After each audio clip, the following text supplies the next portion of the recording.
I greet you with the greeting of St. Francis. May the Lord give you his peace. Amen. Boy, that was a stirring line, huh? Jesus was amazed at their lack of faith. Ouch. Wow. So in juxtaposition to that, let's look at St. Agatha. She had a lot of faith. She is amazing. One of those stories around the year 250, God bless you, in Sicily. She was born to kind of a noble, wealthy family. She was beautiful. She was 15. The governor of that region wanted to marry her, and she said, no, I've consecrated myself to Jesus. And he was relentless, and she kept saying no. Well, eventually he got so angry, he reported her, and she was tortured for her faith and then died in jail, a martyr, 15 years old. So there's a number of stories of these beautiful young girls from the early church. They're all in the Eucharistic Prayer 1, which I will use today.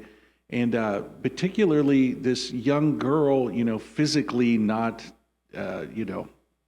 powerful, and yet the power of their witness kind of feels even more poignant, that their faith, they believe in God.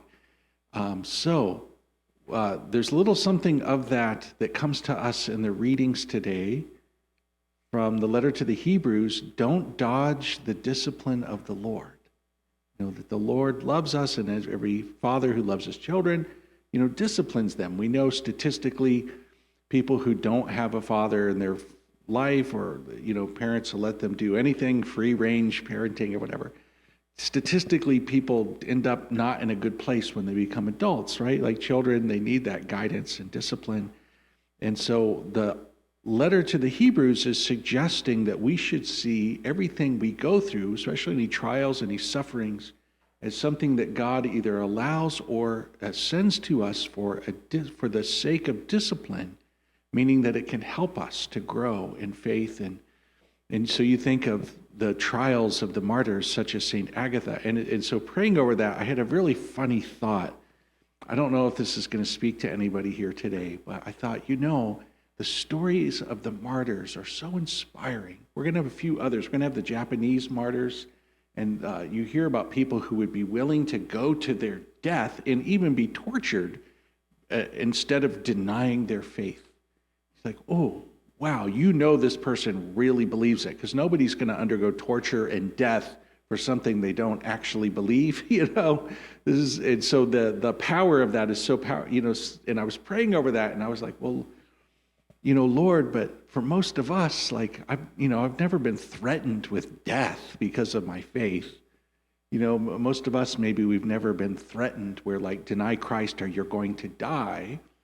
And so most of our suffering is quite less than that, And in my prayer, I was saying to the Lord, maybe I would live more heroically if the stakes were higher, like instead of just somebody going 10 miles under the speed limit, and the things that are so frustrating to us around here, you can't pass because the roads are so windy. And no offense to any of you who might be driving under the speed limit, okay? I pray for you. I pray for you.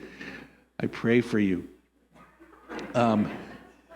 Pray for me. But I was thinking, for most of us, like the things that we suffer, the things that we go through, it's less dramatic than being threatened with death and torture, And so it's like, but how can we still rise to the occasion of living our faith heroically? And it reminded me of this short story. Now, Brother Pius can maybe correct me if I have the details wrong, but there's a Catholic author called Flannery O'Connor, and she has these short stories. I don't know, some of you may or may not know of her. Her stories are weird. So if you're kind of weird, she's the author for you, okay? And she has this story. I think it's a good man is hard to find. A good man is hard to find. And so there's this character, not so good, etc. And can I do the spoiler alert? So at the very end of the book, forgive me, this is a spoiler alert. As I remember this story, this character who's not such a good person has a gun put to their head. And then they have this massive, amazing conversion. And then Flannery O'Connor writes this line, something like, He would have been such a good man if he just always had somebody pointing a gun at his head. And that line came to me today. It was like, that when the stakes are that high, there's a grace that comes. You're like, okay, I can see where this is going. I better get ready for eternity, and so you convert and you're fervent, and Lord, I'm all for you. But if there's anything less than dramatic than that, then we just end up schlepping down the road, like, okay. But regardless of that, my friends, our faith helps us to see things differently, including the things that we suffer. And that is a unique list for each one of us. Sometimes those sufferings aren't so dramatic.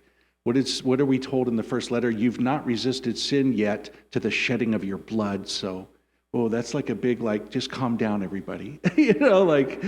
But maybe someday that will come for some of us if it's God's will. But until then, we do go through things every day, less dramatic than martyrdom. But yet the things we go through are opportunities for being disciplined by the Lord, to allow that to discipline us, to help us to grow in holiness and virtue this day. And we thank the Lord for whatever crosses come, even the little ones. Amen.